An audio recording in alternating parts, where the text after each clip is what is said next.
Welcome into this edition of the Soft Verbal Podcast. I'm Neil McCready. Zach Berry here with me as well, kind of figuring this out on the fly a little bit. Think I may have figured a couple of things out. So anyway, it's Monday morning. It's about 10:12. We'll be with you for probably a little less than an hour here. We'll take your calls. Not take your calls. We will not take your calls. We will not take calls.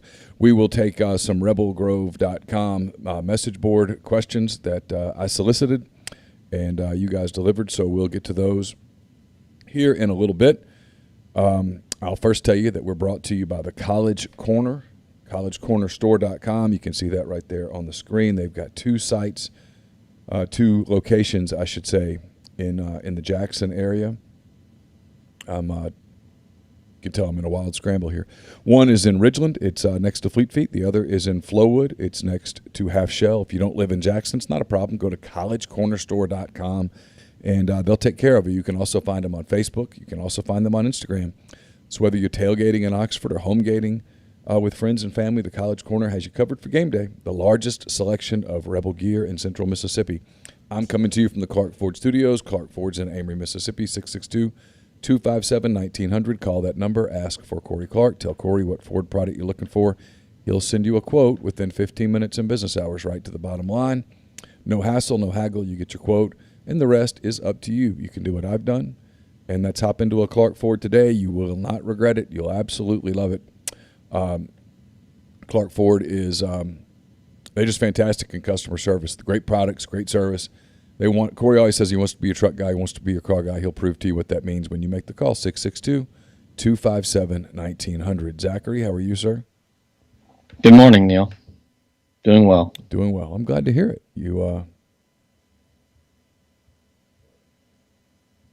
I was looking at something. Oh, never mind. All right.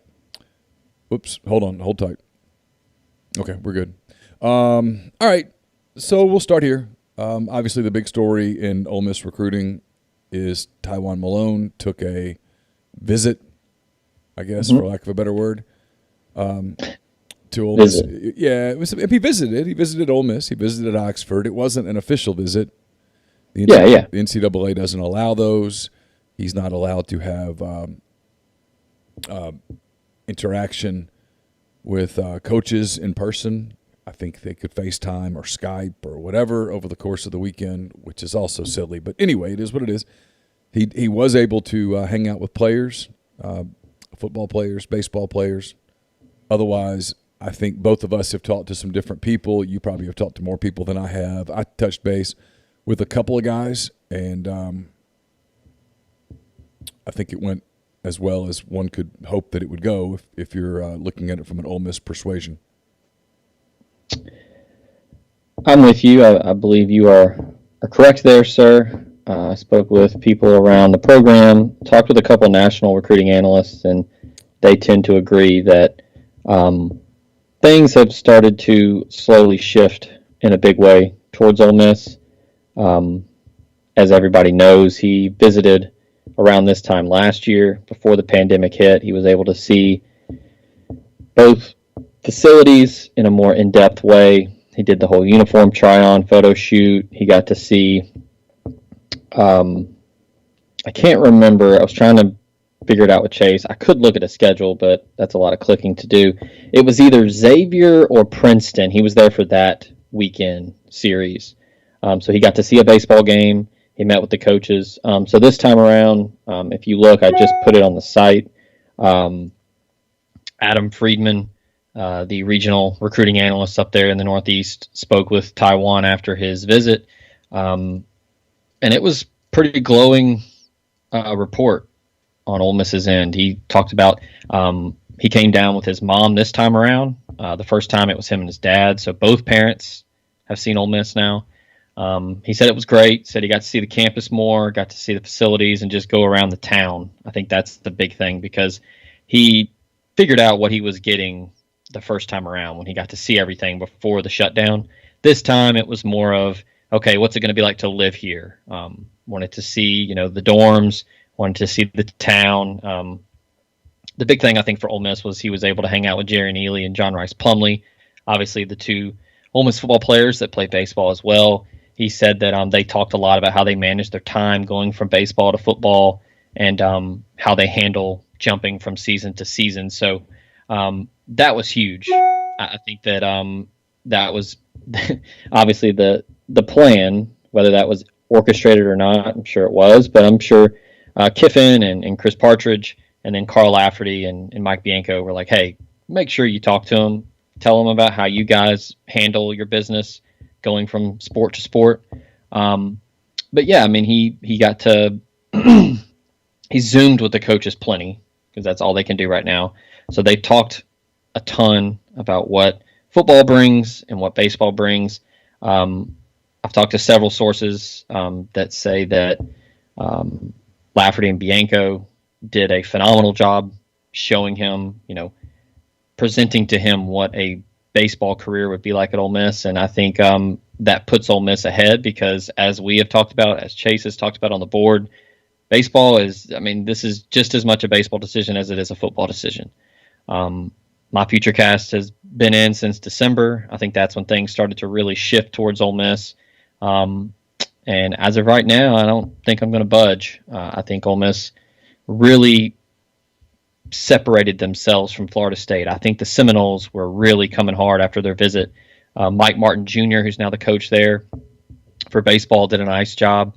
And Mike Norvell, say what you want about them on the field.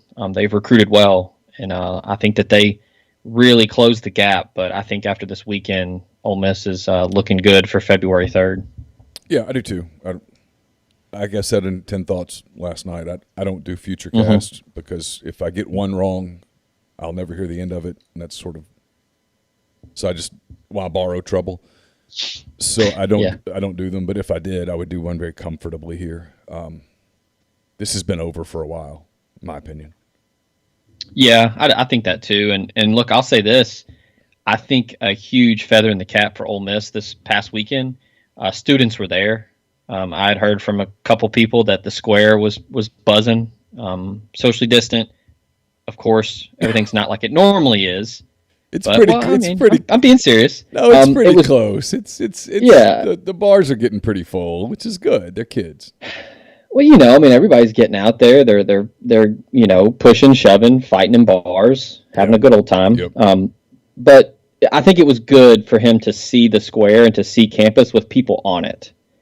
I think that helped because he told Adam Freeman, he said his mom thought everything was very welcoming and she liked the town a lot. And you've lived there for years, and I went to school there. When Oxford's a ghost town, it doesn't hurt the school, or hurt the town, but it is different. Sure, two different places. So when Ole Miss is in, it's a different town than when school's out. No question. And when you can't go into the facilities in an official visit capacity, when there's no students, there's really nothing else to do. It's not like you can go hang out with the team and the coaches in the IPF or in the locker room. You can't do that now because of COVID. So I think that was good for the timing of the visit.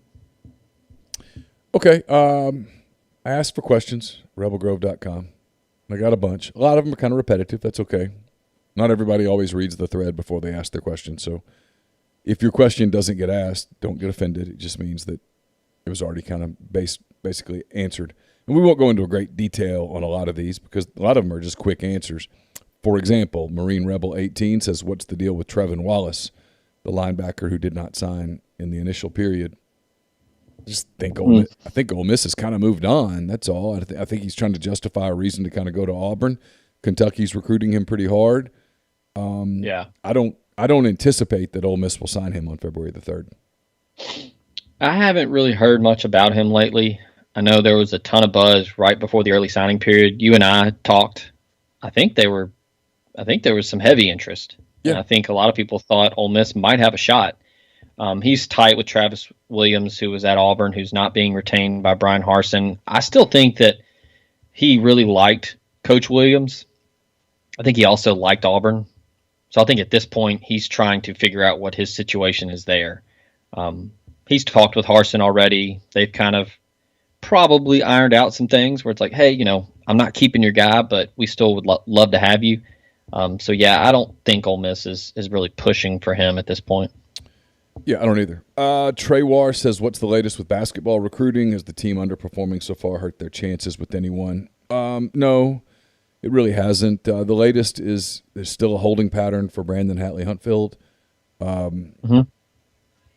Yeah, I think they have a chance there. I don't think it's a great chance. I don't think it's a bad chance. I just think it's a chance. It's not as good as it was before the season, and I don't think that has really anything to do with the Ole Miss's season. I mean, look, they don't need to bomb necessarily, but I mean, there are other programs that have gone after him and have turned his head a little bit. Syracuse, to mention one. We'll see. It's a little bit of time left. He's not going to reclassify, so he's got some time. As for the rest, I think you're going to see them get into the transfer market quite a bit at the end of the season. Like everybody else, basketball has become a one-year sport where you build a roster for one season, and then at the end of that season, you sort of restructure your roster. And Ole Miss is certainly in that camp, as are most programs. So there's some names that I think you're going to hear in the transfer market when the season ends. I'm very confident in that, and no, I'm not going to say those names because the people that told me those names would lose their minds because they asked me not to. So I won't. But there are absolutely 2 or 3 names that I'm watching in the transfer portal once the season ends. And look, I think Ole Miss is going to make some decisions on some guys on their roster. But what's their record right now in the league? 3-4. So they got 11 games left. They play at Arkansas Wednesday night. They play tough stretch to close, man. They play at Georgia on Saturday. This is a big week.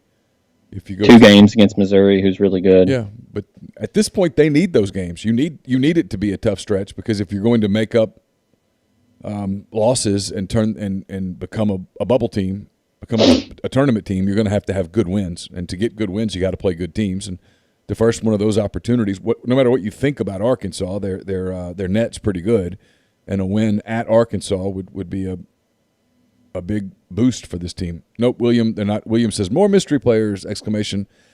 I hate that word, and here's why. I'm not making them up. I just don't have it on the record, and I care about the journalism portion of it. If a source talks to me and says, hey, we're going after some guys, I really don't want to tell you who they are because I don't want it out. And then we end up subsequently in the conversation saying, well, it's this guy and this guy. And here's the deal. If it's off the record like that, I'm going to honor that. That's all. It's not me being mysterious, or Zach can vouch for this. I hate that crap. So I don't Zach will send me stuff like that, and I'll send him the shoulder shrug emoji back repeatedly, which is like, I just don't care. All right, so D-Reb 2018 says, what's the early word on Kamari Rogers? So he was at a 7-on-7 showcase tournament, what have you, over the weekend. He plays for, I believe, the team name. It's a pretty awesome name. It's the Louisiana Bootleggers. Yeah, which is a great name. It is a great name. So they pull from South Mississippi, Louisiana. They might have some Texas guys on there. So it's a collection of guys that play. So Jarrett Roser, who writes for Tiger Details, the LSU Rivals site, he was there. I think right now there's a lot of buzz with Ole Miss. He decommitted from LSU, and I wouldn't say he eliminated LSU, but I think he wanted to take a big step back and kind of reevaluate some things. Now, I'll never rule LSU out because Corey Raymond is still on their staff, and he is about as good as it gets in recruiting. But Terrell Buckley, Chris Partridge, DJ Durkin, to say that they have emphasized signing Kamari Rogers is putting it lightly. They are coming after him hard. Buckley has a long-standing relationship that goes back to when he was on staff at Mississippi State. And I think, we'll see, Neil, and you said Futurecast can get you in trouble. I'm not guaranteeing this, but I'm saying Ole Miss is going to really, really push, in my opinion, to get not only in-state guys, but just 2022 guys in general in the fold early. Sure, everyone does. They're going to start trying to get a lot of momentum heading into March and April. Rogers is a guy that I think they're going to really, really, really focus on because you've got to continue to get these high-level secondary players with the changing of the game and how everybody's throwing the ball all over the place. I think Ole Miss has probably got a little bit of a leg up now on LSU. Sources tell me LSU, State, and Miami are in it. So I don't know if there's anything imminent at all. I have no clue. Haven't talked to Kamari much. He's another one of those dudes that he's either really quiet or he just doesn't really like talking about recruiting. Talk to him here and there. He's very aware of what Lane Kiffin and them have done. He's talked to me a couple times during the season in 2020 that he was really excited about what Ole Miss was doing, liked what they did on the field. So don't know if he'll commit anytime soon, but I think Ole Miss has really, really made him a focal point of this class. So Buckley and Durkin and Partridge are going to really go after him. So it's early, but I think there's a lot of Ole Miss buzz around him right now. Simica 1, I think I'm pronouncing that correctly, says buy or sell. Ole Miss lands a 5-star in the 22 class. Ooh, it's very early. I would say, Neil, I wish I knew who Tennessee was hiring for this one. I'm on the fence between buy or sell. I'm probably leaning sell right now, but the one guy that would make me want to buy it is Walter Nolan, the 5-star defensive tackle in Memphis. Plays at St. Benedict right now. It's where Jordan Wilkins went to school. His head coach is Marlon Walls, who's a Memphis guy. Played for Lane Kiffin at Tennessee. Tennessee being kind of up in the air right now. Are they going to get slammed with sanctions? Who's their coach going to be? But Ole Miss is recruiting him as hard as anyone. And you've got the connection there with his head coach and Kiffin, and then also Corey Miller, who's on the strength staff, played with Marlon Walls, his head coach at Tennessee, for Kiffin. So there's a lot of connections there. And I think if and when the defensive line coach's announcement has been made, I don't really know much if it's either right now, whoever they hire out of the two names that I think are out there, Marquise Watson and Jimmy Brumbaugh, either one of those bodes well because both have recruited Walter Nolan already. Brumbaugh recruited him when he was at Tennessee, and then Watson, who is obviously on staff at Ole Miss, has talked with him as well. So that's the one 5-star that I think is out there. Now, could Jaheim Otis end up being a 5-star down the line? Maybe. If he is, I would lean even more to buy because I think Ole Miss has a really good shot at landing him. I was told he was in town in Oxford on Friday. Don't know in what capacity. Could have just been there to hang out. But yeah, I'd lean sell right now just because 5 stars are so hard to get as it is. But yeah, there's a chance. Okay. The lot is hot. Says, let's talk numbers. Are they going to close National Signing Day with just a Malone signing and nothing else due to transfers? That's my anticipation, yes. Yeah, me too. All right. R.W. Marshall 27 says, when is it anticipated that the dead period will be lifted? Well, they've extended it through June. Yeah. Which basically kills the summer. Look, I'll be honest here. I don't know what's going to happen with vaccines and some of that stuff and how that impacts decisions that are made. If you told me that they opened up visits in July, I'd say maybe. If you told me that there's a dead period in recruiting that goes all the way through this calendar year, I'd buy it. We'll see. I just don't. There's no way to know other than it's through June, and that impacts the way people do things. There's not going to be a traditional spring just after another. Last spring was not traditional. This spring is not going to be traditional either. I don't anticipate a traditional spring practice with the spring game and all of that stuff. I just don't. We'll see.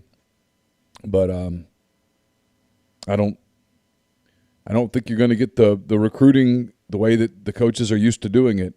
Is not going to happen for the most of this cycle, and they're going to have to do another year of the whole Zoom thingy. And yeah, it forces you to be very good communicators, to be very organized, to be really good, and it's going to lead to evaluation mistakes by Ole Miss and by everybody else because you're having to now take kids that you can only see on film, and that is a petri dish for mistakes. It's not a knock on Ole Miss. It's just me telling you, Ole Miss is going to make mistakes.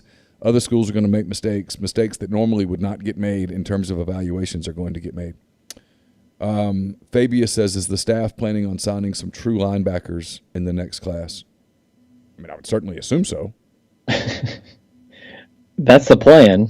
I mean, I could text Lane right now and ask him, but I think I know the answer. Well, he's not going to answer. Yeah, I mean, they're going to look for some true linebackers. I mean, if you're texting Lane Kiffin and getting answers, you and I need to have a conversation because that's I don't know. His service is bad in Knoxville right now, so yeah, I mean, they're going to go after true linebackers, and then also, I mean, the game is changing, so the 3-4 hybrid guys, the 4-3 hybrid, the strong safety, the Otis Reeses of the world that are 190 but can play multiple positions. I mean, that's just how the game has changed. That's how recruiting has changed. So it just kind of depends on, what are they seeing in spring practice? Whatever kind of spring practice it is. If it's a lot of walkthroughs, if it's live period, they're going to see what they get out of guys like Jack Brown and these other linebackers that they have on the roster right now that they got a free year of eligibility, so they're going to see what they have first, and then, like you said, evaluations are hard. You can't see these dudes live. You're going to have to do a lot of film evaluations. Well, and you like to bring them to your camp, and you like to measure them yourself, and you like, and even in the past, they knew that like at a Rivals camp series stop, that Rivals actually put them on a scale and actually measured their height. Right. Was that enough? No, but that gave them. I mean, they knew if Rivals said that a kid was 6 foot, 207 pounds, that was pretty close. It might not be exactly right, but it's going to be really close. They don't have that now. And now you also don't have the ability to bring them to your campus and put them on your clock and get them to run a 40 and get them to run cone drills and get them to look at them on running some of your stuff to see how they fit. Coaches don't all get a chance to kind of put their eyes on them. It leads to mistakes. Fiber Optic Reb says, any chance that Ole Miss finds more spots for these Tennessee guys? I assume he means guys that are jumping into the transfer portal. Yeah, the only one that I had heard of on Saturday, I got a text that Keyshawn Lawrence was interested. I don't know if it was reciprocated. The former top 100 safety out of Nashville. I know Oklahoma's recruiting him really hard. He's close with Reggie Grimes, who signed with Oklahoma. I feel like I got to interrupt you and touch this real quick because people think that you can create spots. Ole Miss signed 21 guys, right? 23 because the punter's the walk-on. Okay, so they've got, if you back count two, they got like 3 to 4 spots. That's all they have. So you can't just go take 17 transfers because you got guys processed out. The limit's 25. Yeah. The number of kids that are going to screw themselves getting into the portal is going to absolutely blow people away. It will eventually change in a couple of years. I think you'll see some adjustments made. But this first couple of years, man, it's going to be a bloodletting in the portal. So just prepare yourself. Yeah. So and you're right. It is 21 because Quay Davis and Pearson are walking on. Okay. So it's 21. So you're right. So they've got about 4 spots. Up to 6 if you do the back count thing. And I think they don't. I think they get those back in June. Yeah. So they've got some spots, but it's not just, hey, let's go take as many transfers as we can get. It won't work like that.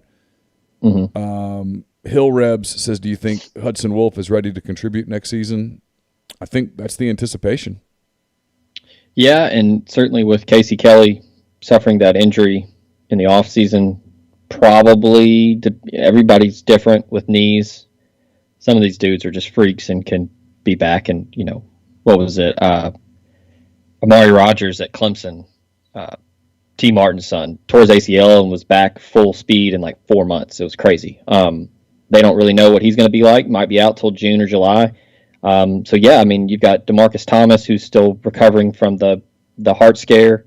Or not the heart scare, the hit in practice that was very scary for a day and a half. You still got him. And then, I mean, I think they want him to contribute.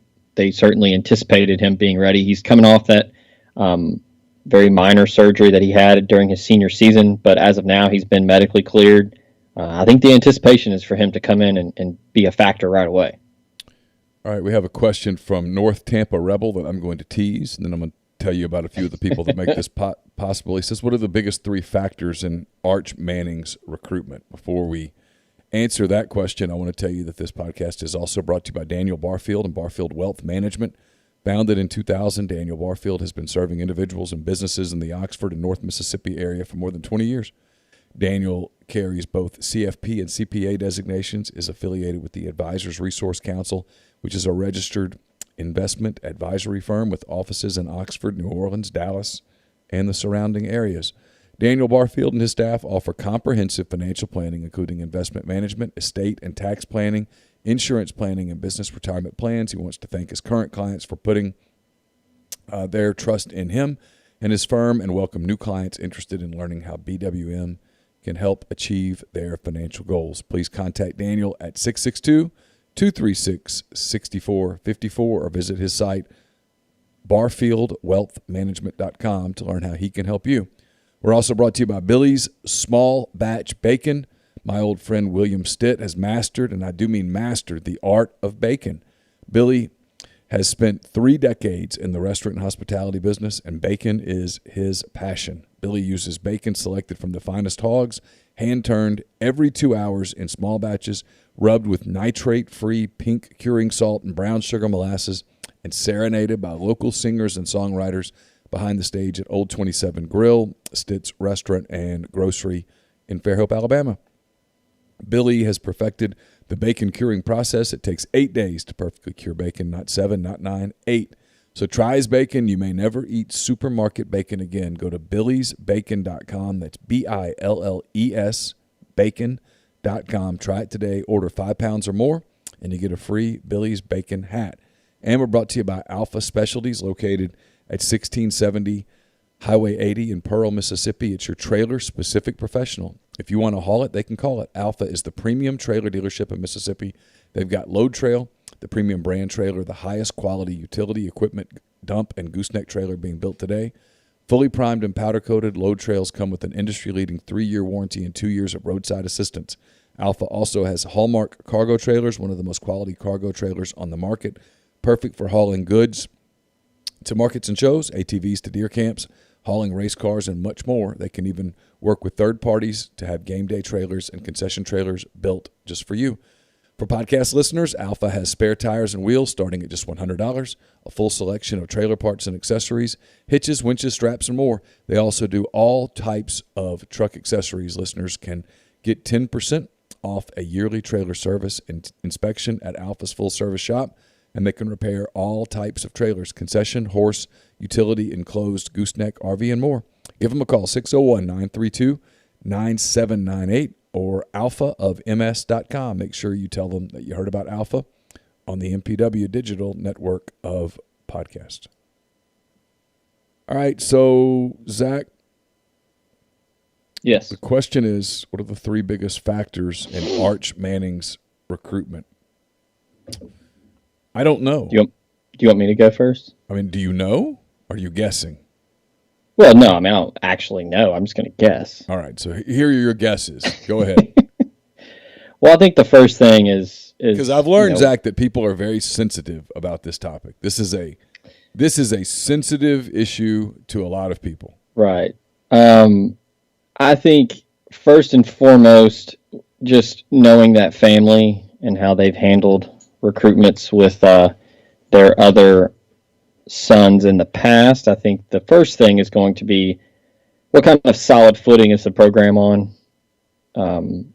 Is there a good support system there on the staff, academics, and then also on the field? Are you somewhat of a contender? Are you winning games? Are you providing a chance for Arch to be successful? I think everybody knows by now Peyton Manning did not go to Ole Miss because they were on probation. I don't know for a fact, but I'm pretty sure that Arch told Peyton, hey, there's no pressure to go to Ole Miss because I did. Do what you want to do. I think the other factors are... That's documented, sure. Yeah. I didn't know if it was actually out there, but I think it's pretty obvious. But I think also what kind of offense? Is the offense going to be something that's going to be able to showcase his skills and prepare him for the next level? And then, I mean, relationship is the most important thing in recruiting, in my opinion. Do they like the staff? Does Arch get along with the offensive coordinator? Does he get along with the head coach? I mean, I think that without knowing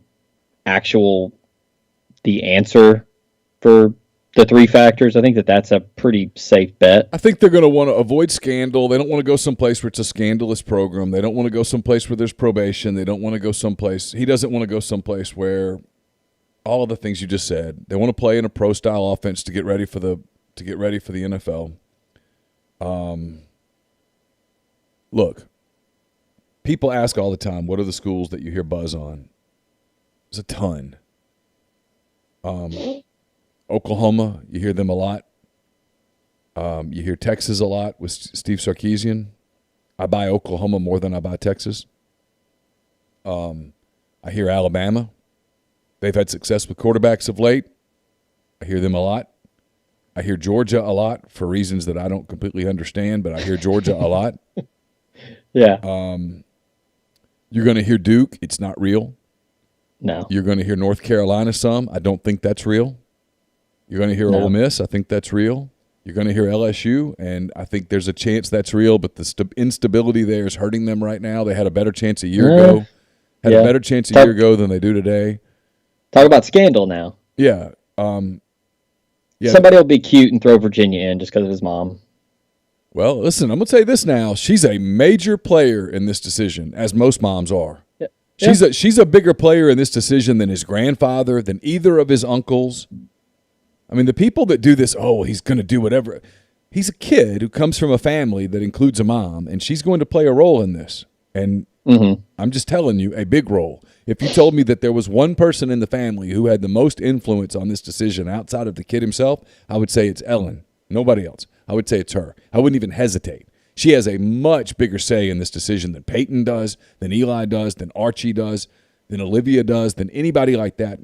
I'm not speculating there. So everybody needs to back off and relax. There's still some time.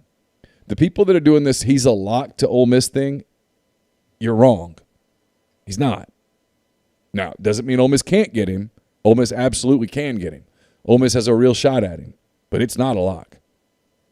I think what they were able to do this year with Matt Corral in year one was huge for their chances.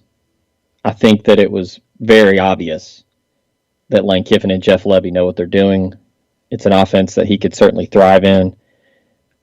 I think if he goes to an SEC school, I think that it's either Ole Miss or Alabama, just because it's Alabama. Now, with Sark gone, I don't know if Bama is in it as heavy as they are. Now, you can't ever discount Bama. I think it's going to be Ole Miss or somebody out of conference if I had to pick 2 teams or 3 teams. If I had to pick 3 teams today, I'd pick, in no order at all, Oklahoma, Ole Miss, Alabama. Yeah. And if you made me add a 4th, I'd add Georgia. And if you made me add a 5th, I'd add Texas. Mm-hmm. Yeah, it's early. Now, there were rumors that he was going to try to do the JT Daniels thing and graduate a full year early. Still could. So this next year could be his last year in high school. We'll see. That's another thing that's if you want a 4th factor, what's the depth chart look like? You know, is he going to be able to come in and learn the system, slowly transition into being a Power 5 starter? Because you got to see how he continues to develop. Now, he's grown, because I know when he was a freshman, everybody was just, oh, man, the next Jimmy Clausen, the surefire 5-star. You know, he was like 5'11", and I was kind of worried. I was like, is he gonna really peak at this size? And then, of course, grew to 6'3", 190. So he's growing into his body. He's learning how to be a quarterback each passing day. So that's the big thing, is people want to see how much better he gets from now until this time next year. Yeah. I am a Ruski, I think is how you say that. Assuming there are 4 remaining spots, one is for Malone, the other is for a tight end. Are they targeting specific positions for the final 2 slots, or is it a best available situation? More specifically, what is the likelihood that they try to add an offensive lineman with one of the remaining slots? I know that they were involved with an offensive lineman who ended up at TCU. His name escapes me right now. I would assume it's best available, but I don't know that. I really don't know. That's not the kind of information that we get concrete enough to say that we know it. Yeah, we don't. I think you're right, though. I think at this point it's best available because you don't have a ton of spots, so you got to be very picky. And then without getting them on campus and talking with them in person, you kind of have to go with what you've seen them do on the field elsewhere or somewhere else. So yeah, I mean, I think it would be best available. I don't think they're going to really focus on we got to add an offensive lineman. I think they would like to add a tight end just to help bridge from Yeboah to, a guy like Hudson Wolf who's never played college. They're planning on bringing in a tight end in June. I mean, that's the plan. It's a grad transfer, and a grad transfer has to graduate before he can transfer because that way he's a grad transfer. You can't be a grad transfer until you've graduated. Yeah, that's how it works. Nas 5108 says we know Neil thinks Kiffin is gone in 12 to 24 months. What does Zach think? I've been talking to a lot of people about this because living in Nashville, there are some Tennessee people that think that, Lane is going to come home, which don't know why that's his home. Home would be California, right? I would think so. Yeah. Technically home right now is Oxford, Mississippi. So, actually, technically, home is Boca Raton. That's where he has a home that he's paying taxes on. But yeah, I get your point. Okay. I don't think he's returning to FAU. No, I think it just kind of depends. I think that Lane is going to stay at Ole Miss until a big time program opens up and offers him a job. Now, what big time program would he jump for? I don't know. Tennessee is not a big time program. They have the ability to be one, but they are not one right now. No, they're not. And they haven't been in 20 years, and they're about to go on probation. Yeah. They're about to get hammered.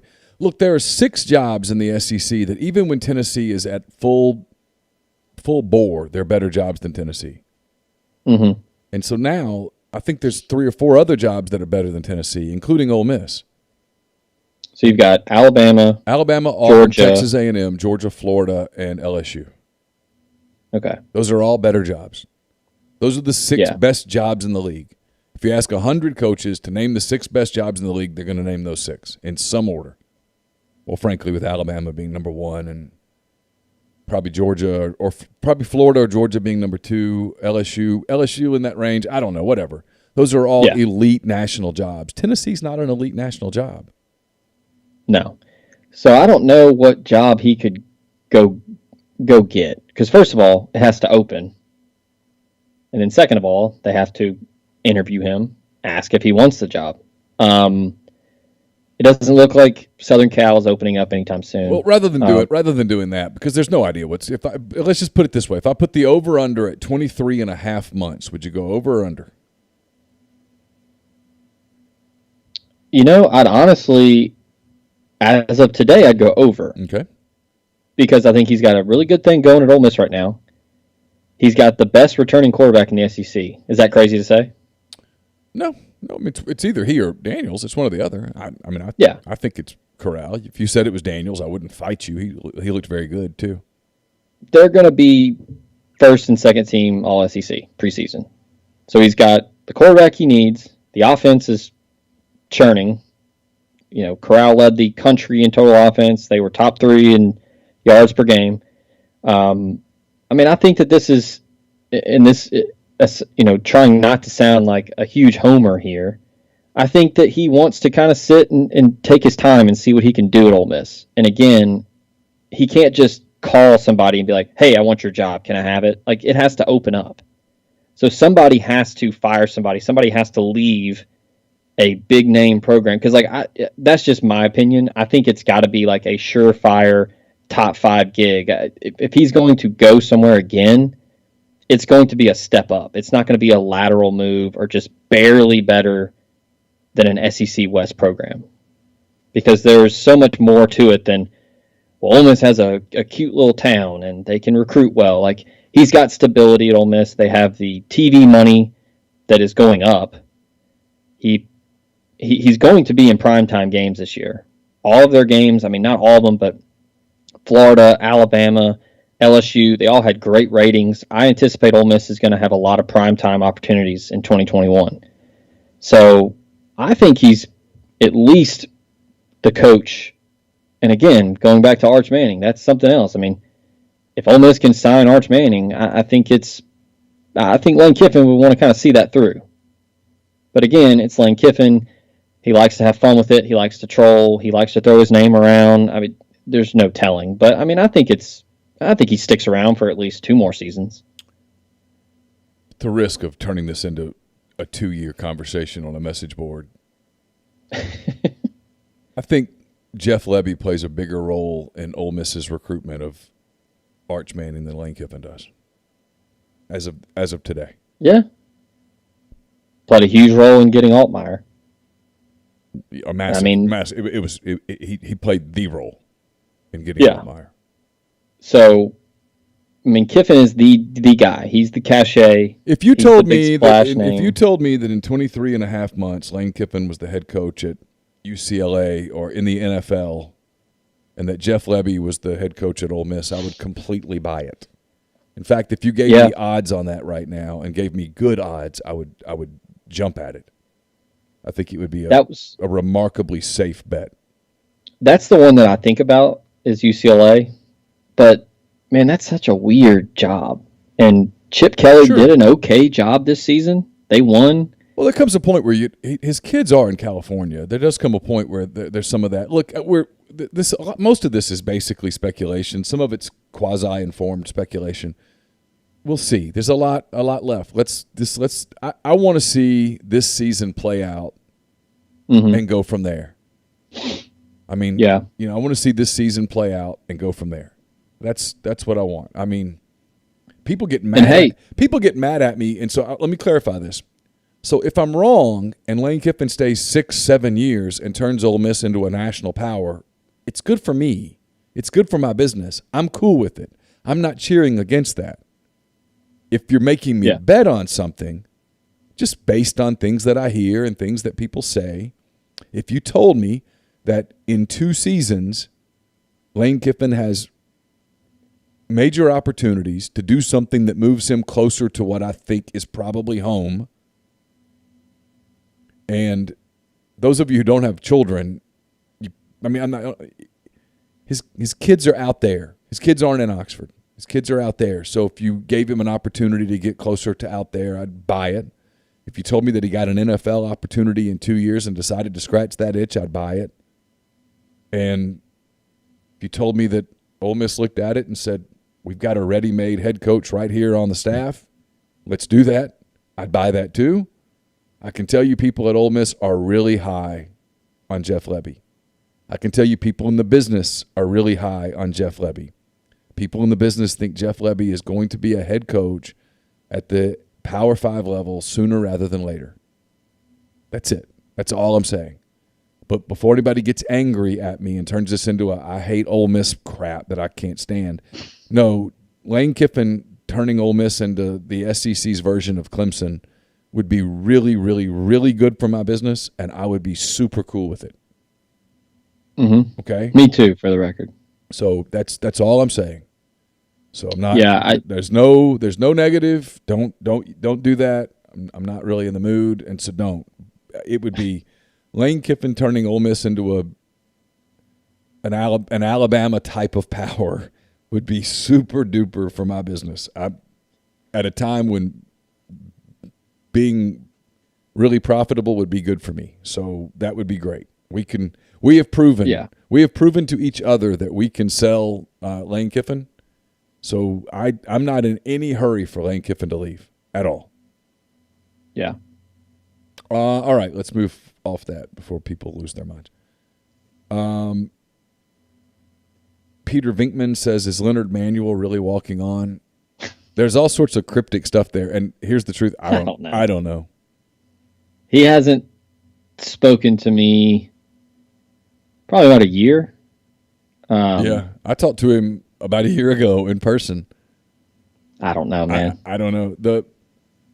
The thing came back with, I mean, the thing that he put out on Instagram had Ole Miss gear on, but that doesn't necessarily mean anything at all. So I don't know. Yeah, I had no idea. Nas, we won't spend much time on this. He says, do you think official visits will be allowed during next football season? Seems like you could at least do it with some restrictions and added rules in place to make it seem okay to certain people. I don't know. Beats me. There's a lot of... They should, in my opinion. Well, yeah, they should be allowed now. There's ways to do You could easily do outdoor, socially distant visits. They just had an entire workout inside the Manning Center. I know, it's okay. I mean, silly. it's not even necessary to put the restrictions on them. Yes, you could do them. You absolutely could do them. I don't know why they're not doing them. I don't know what changes after June.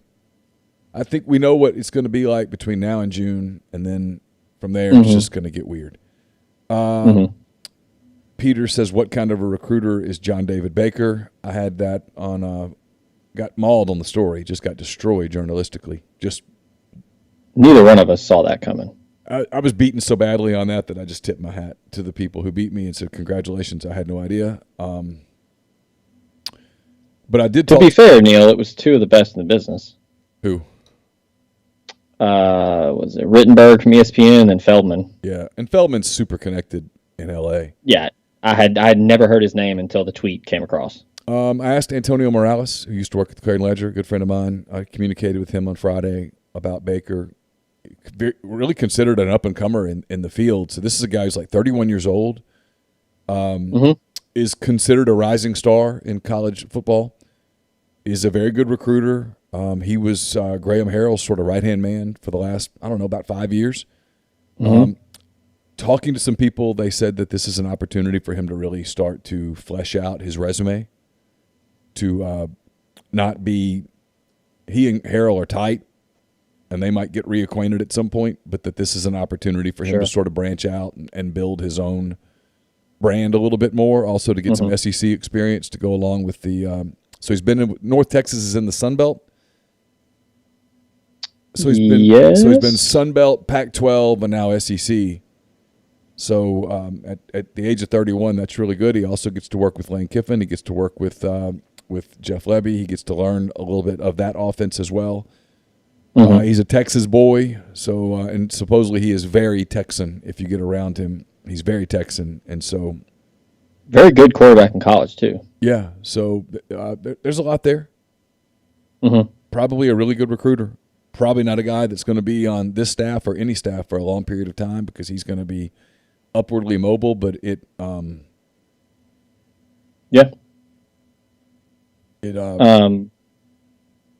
was going to say before I talked to some folks out there, before I do that, tell you real quick, pay some bills. Software will also brought to you by the Kelly English Restaurant Group. You know about what they have in Memphis, Second Line, Restaurant Iris, and Fino's on the Hill. Down on the coast, you've got Magnolia House at Harris Gulf Coast, but I also want to tell you about irisetcetera.com, their nationwide shipping that they provide you. It's a partnership with FedEx to bring their food nationwide. They're offering a select menu of items that can be packaged and sent anywhere in the United States. Kelly said, I'm thrilled to expand our dining room to your house anywhere in the country. Food can connect us, and in today's world, that is more important than ever. We cook each dish like we would if we were right here at Restaurant Iris, where we cook everything like we were cooking for our own families. Also want to tell you about their Wild Game cooking program and Cooking with Chef Kelly English. Kelly is bringing you a virtual cooking experience. So throughout the past month, Kelly's been cooking up a storm every Tuesday night with his virtual cooking classes. They're thrilled. They're going to be launching a new monthly membership, Cooking with Chef Kelly. Each month, they're going to host 2 live cooking classes with Chef Kelly. You'll learn to make the food that you know and love. You'll also get access to special classes that he has planned, including that will be included with your membership. So he said, think Thanksgiving sides or knife care techniques, things of that nature. So whether you're perfecting the basics or you're exploring new and exciting dishes, they can't wait to go on this culinary journey with all of you. Also, the Wild Game Cooking Program is called the Creole Wild Game Cooking Program. You bring us your game, and we send you home with delicious meals made from them. So all products will be made from your animals and for your animals only. So gumbos, stews, braises will start with stock made from your animals, all that kind of stuff. So hunting clubs, if you want to do one large bulk order, please contact them directly about bulk pricing. Call 901-504-8400 for an appointment. You can bring in the product and you can meet with Kelly. Appointments will be scheduled Tuesday through Saturday, 12 until 6 p.m. Also, do want to tell you about Cherokee Valley Golf Club located in Olive Branch, open to the public. You can sign up for an annual gin handicap today, only $30 for the 2021 calendar year. Call them to book a tee time at 662-893-4444. Cody and his family have been huge Rebel fans, I should say, for a long, long time. They are still providing you with a golf experience despite COVID. You can go enjoy being outside, enjoy being socially distant. It's my favorite socially distant hobby, playing golf. Cherokee Valley Golf Club in Olive Branch.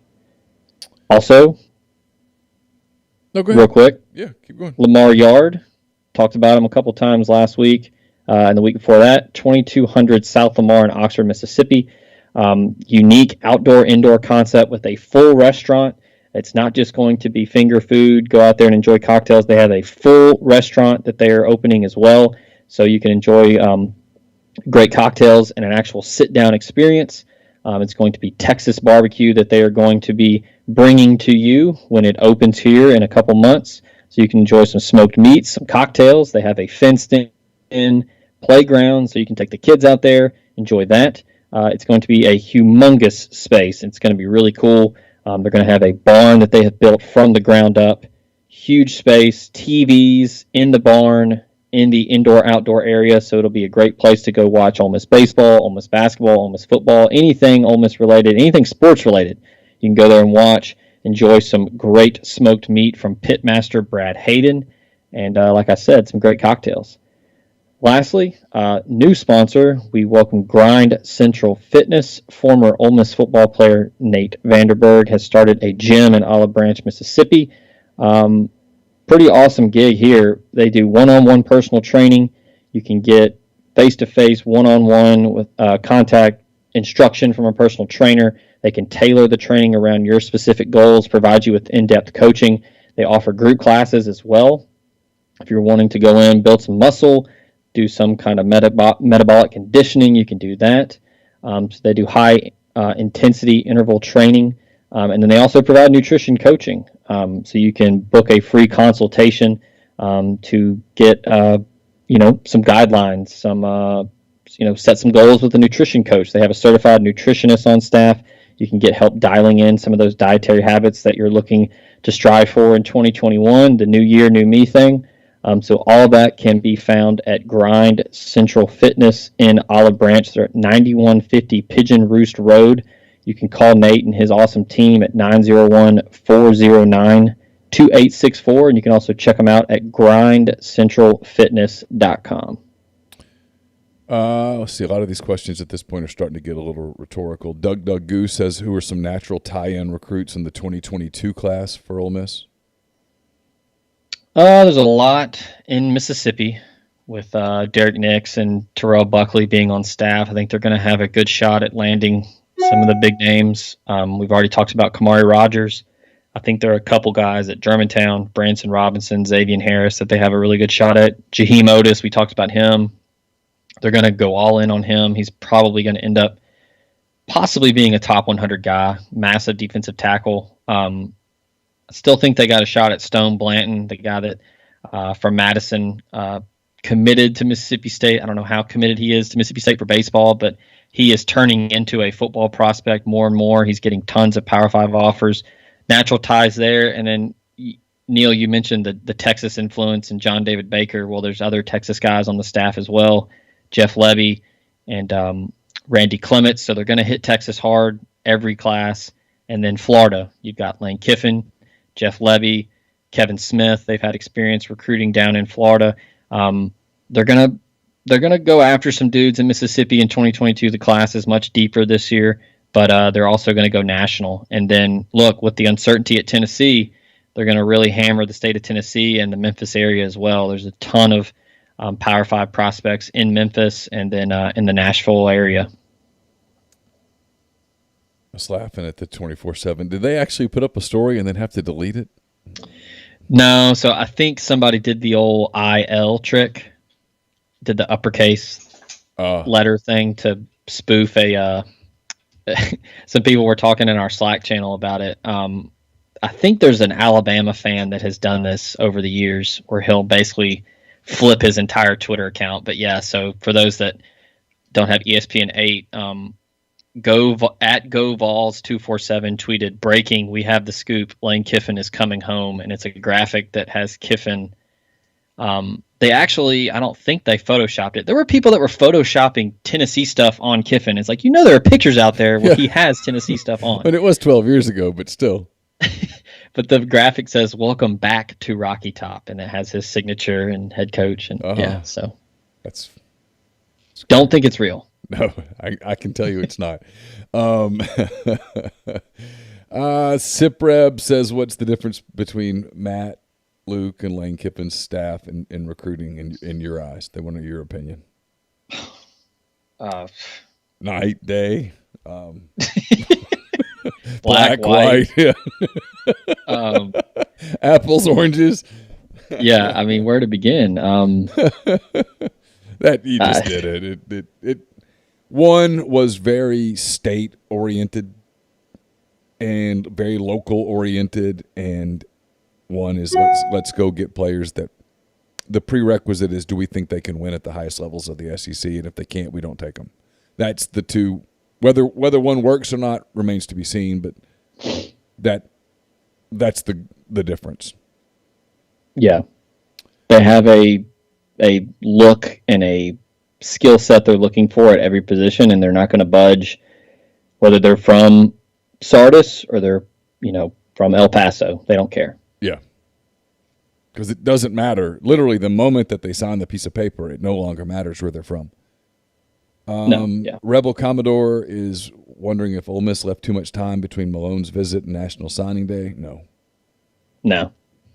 It's a week, 2 weeks, I guess.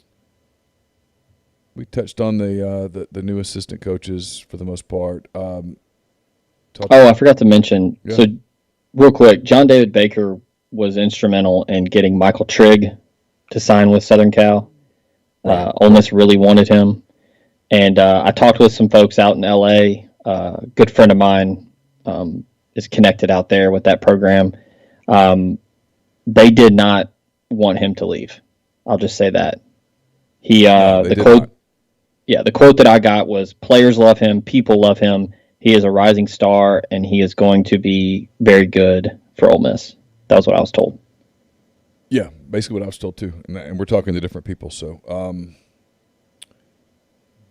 And then if you want to ask about Hutzler, I've put some of the dudes he signed on the board. Was a key recruiter for Zach Pickens, who was a 5-star defensive tackle that signed with South Carolina. Clemson wanted him in the worst way. Hutzler and Muschamp were able to get him. And, in just 1 year in Texas, he was able to sign some really good linebackers for them. He was a very good recruiter for Tom Herman, and much like Baker, Texas people did not want Hutzler to leave. So it's huge that they were able to add those two guys that are very well thought of in the business. No, Kiffin has a lot of connections. Lebby is very connected. One of the little secrets in college coaching, by the way, Art Briles, I know he's toxic from a hiring standpoint. Yeah. But no one knows more people in college coaching than Art Briles. This is according to people that are in the business. It has benefited the Ole Miss staff because of Jeff Lebby, who's Art Briles' son-in-law. It has benefited the Arkansas staff with Kendall Briles, who's Art's son, being there at Arkansas as the OC. That's helped a lot. just something to kind of keep an eye on. And then, of course, Lane's been around. Lane knows a lot of people. Lane can bounce ideas off some of the guys that he, coached with at Alabama, and he's been around, and that helps too. Lane's – this is going to sound like a knock on Matt Luke, and I don't mean for it to, but Matt had never been a coordinator in the SEC. He'd been in the league for a little while with Freeze, and he'd been with David Cutcliffe in the ACC some. But I don't know that does run game coordinator not count, Neil? Not really. I mean, I just don't know that he had the type of intimate connections that Kiffin has with Kirby Smart and Steve Sarkisian and even Ed Orgeron and Will Muschamp, and we laughed, but Jeremy Pruitt was at Alabama, and he knew all those people. So and coaches talk a lot, and so. He was able to bounce ideas off of guys and be part of that same, the Saban connection helps a lot of those guys. They know a lot of people, and it just helps. Well, it's used as, bulletin board material, or it's clickbait, but, the jokes about the group text that they have with all the Saban disciples, that has to just be something that is instrumental in something like this, where you can just shoot out a text, hey, guys, what do y'all think about this dude? And, I mean, that's, 4 or 5 guys that have worked high-level Power 5 jobs. They can tell you what they think. I mean, that's huge.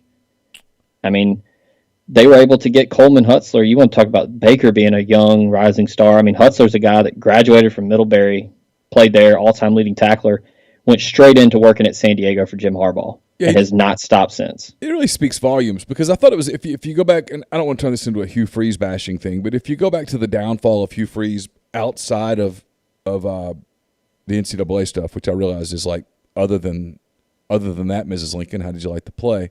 I get that.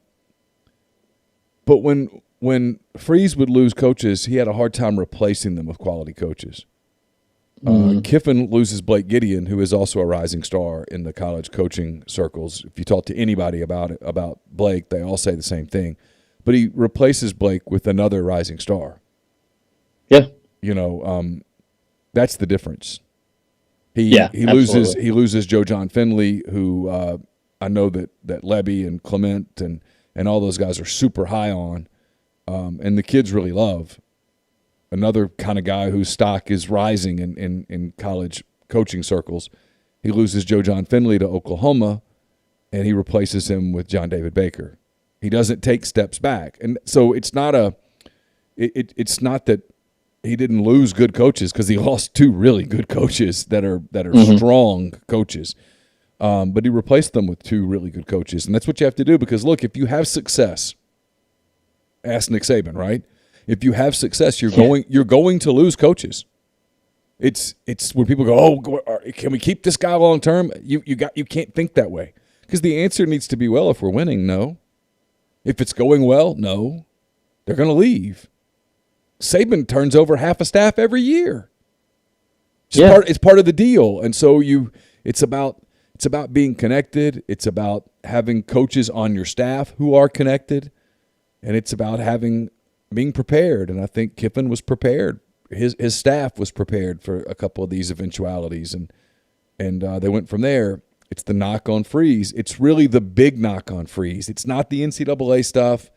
It's not the massage parlor stuff, because we can all make jokes about that. And it's does Hugh Freeze have the connections in college football to assemble and then reassemble a quality staff at the Power 5 level? And the answer is no. That's my hangout with Freeze. It has nothing to do with how I feel about him personally, about him being a scumbag, a liar, con man, whatever you want to say. Can he get people that are high-quality Power 5 assistants to come work for him? And I don't think he can. And then can he replace them with others after those guys leave? It's not can he do it once, because he probably can have help and do it once, but can he do it a second time? Can he do it a third time? Yeah. The answer at Ole Miss was a resounding no. Right. Resounding no. This is what coaches have to do, Neil. As the great philosopher Theodore Lasso said, you got to be a goldfish. Short memory, got to move on. Got to move. Lose Joe John Finley. Sucks, man. Hey, going back to your alma mater, best of luck. Let's go get John David Baker. Yeah. Blake Gideon, man, we hate to see you go. Sure. Going back to your alma mater, you go get Coleman Hutzler. Be a goldfish. Because he would have loved to have kept both of those guys. No question about it. Oh, yeah. They're both really good coaches. I saw people trying to do the justification thing on Gideon and all that. I'm like, hey, look, what it is, don't do all that. Gideon's a really good coach. Gideon's going places in coaching. If you told 10 people out there connected in college coaching that Blake Gideon's a future Power 5 head coach and a good one, probably 8 or 9 would go, yep. So, I mean, you lose him.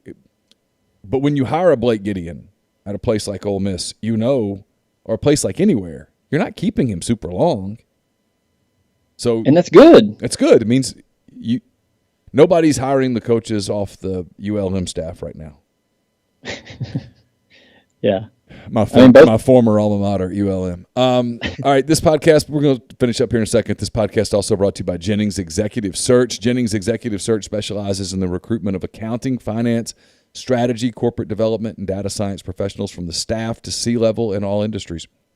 Whether you're a small business owner who needs a finance leader, work in private equity, or run a team at a Fortune 500 company, John and his recruitment team of former public accountants will simplify the hiring process by presenting you with a short list of only the most qualified candidates. He works on a contingent basis.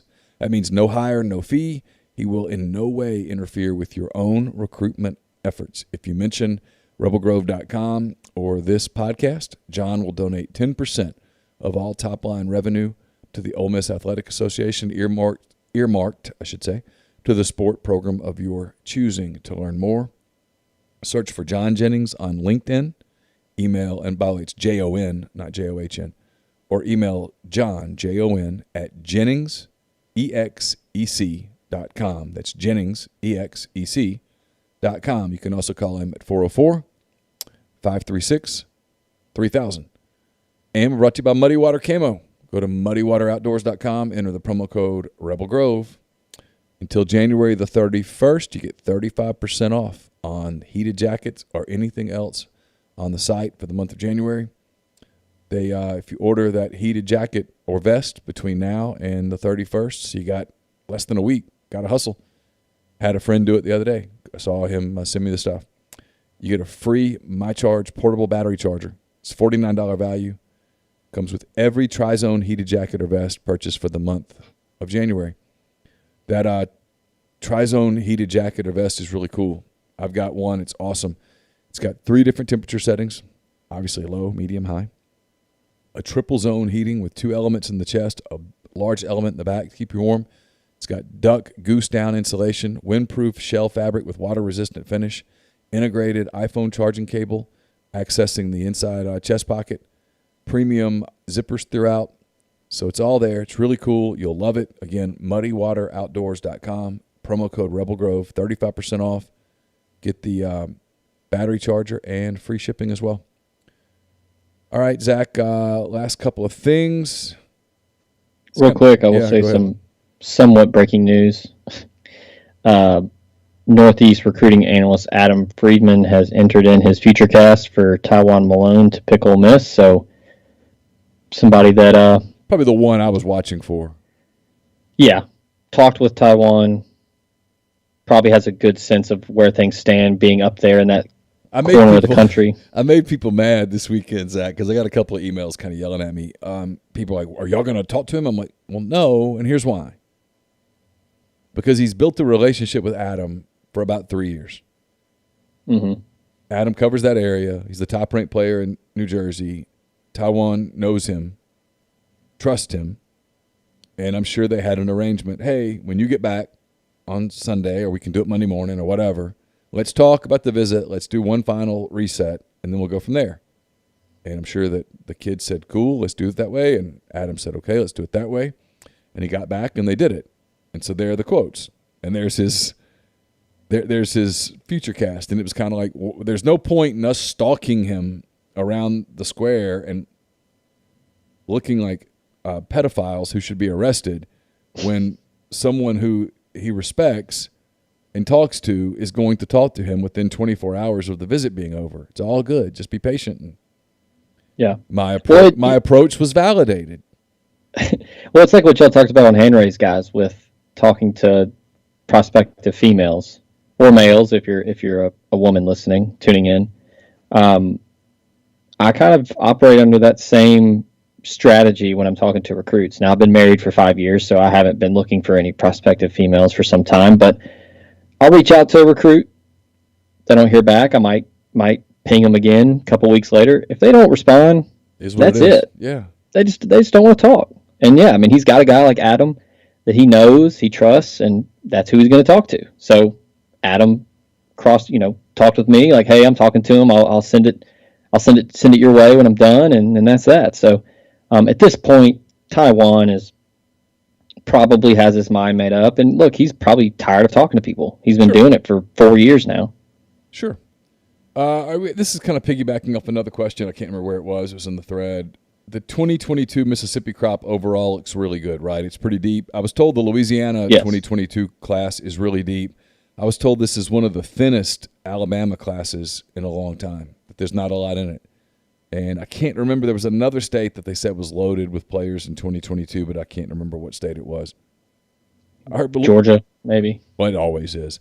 But I heard Mississippi and Louisiana specifically as being full of prospects, Alabama as not being all that full of prospects. And then the other one may have been Tennessee. I can't remember.